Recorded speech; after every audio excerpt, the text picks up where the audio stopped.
ओली वाळू चाळण्यासाठी खूप कठीण जाते आणि ही ओली वाळू चाळण्यासाठी वेगवेगळ्या आयडियाज वापरल्या जात आहेत।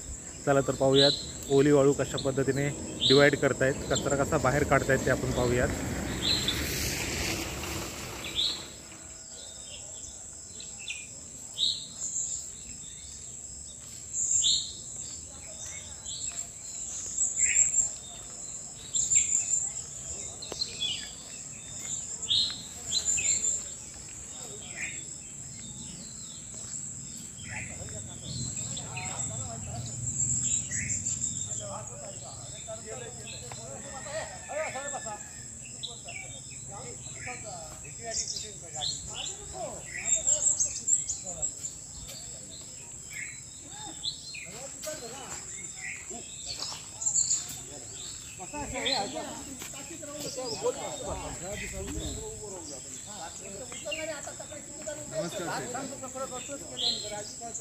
नमस्कार।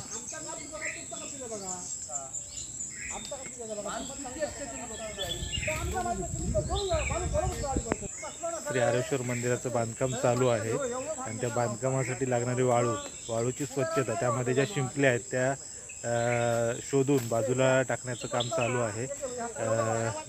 जेठेवाडी आणि गणपतीची घाटी अशा दोन वाडी एकत्रित येऊन ही स्वच्छतेचं काम चालू आहे।